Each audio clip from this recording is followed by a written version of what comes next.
Bagaimana kalau yang selama ini kamu anggap firman Tuhan, sebenarnya adalah tafsir manusia tentang Tuhan?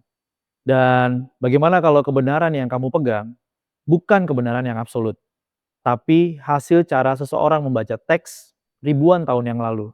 Dan yang paling mengganggu, bagaimana kalau tafsirnya bisa berbeda? Mana yang benar?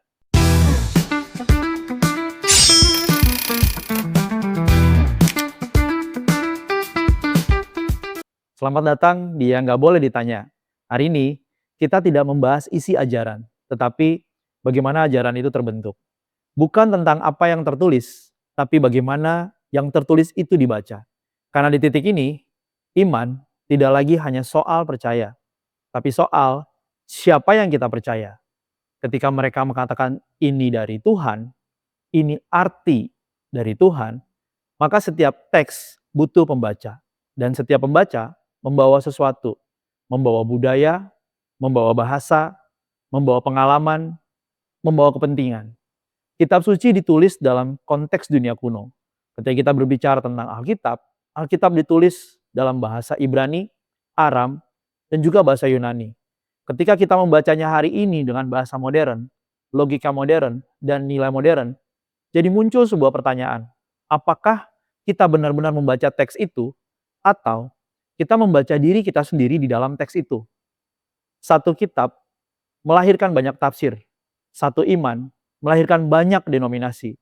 Bahkan dalam satu ayat bisa ada perbedaan interpretasi yang sangat jauh tentang keselamatan, tentang dosa, tentang siapa yang benar. Dan semua pihak mengklaim dasar yang sama.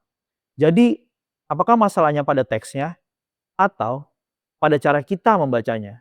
Jika tafsir itu tidak terhindarkan, maka siapa yang berhak menentukan maknanya? Pemimpin agamakah? Tradisi gerejakah? Para akademisikah? Atau justru kamu sebagai individu yang membaca kitab itu sendiri?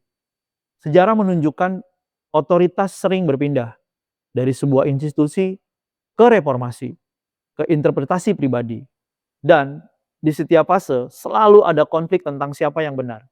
Yang mengganggu adalah jika semua orang bisa menafsirkan, maka apakah kebenaran menjadi relatif? Disinilah semuanya menjadi personal.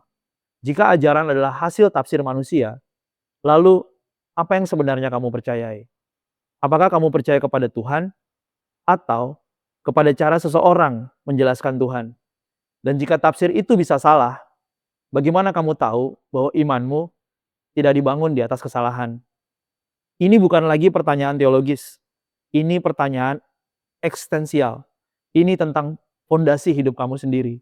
Mungkin kita tidak pernah benar-benar memiliki kepastian absolut. Yang kita miliki adalah pencarian, dialog, refleksi, kerendahan hati untuk terus menguji. Bahkan, Yesus tidak hanya memberikan jawaban, ia juga mengajukan banyak pertanyaan.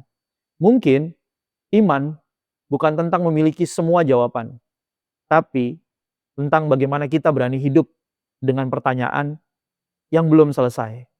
Kalau ajaran bisa ditafsirkan, maka iman bukan hanya tentang menerima, tapi juga tentang memahami, menggumulkan, dan bertanggung jawab atas apa yang kita percayai. Dan mungkin pertanyaan yang paling jujur adalah bukan apakah ini benar, tetapi apakah saya berani mencari kebenaran. Meskipun itu mengguncang semua yang saya yakini. Sekarang saya bertanya kepada kamu, menurut kamu, apakah kebenaran itu absolut atau sebenarnya kebenaran itu hanya hasil tafsir? Dan siapakah yang berhak menentukan makna dari imanmu sendiri? Tulis di kolom komentar. Karena di episode berikutnya, kita akan membawa kepada titik yang paling ekstrim tentang bagaimana kalau iman itu sendiri bukan tentang kebenaran, tapi iman hanyalah tentang kebutuhan manusia.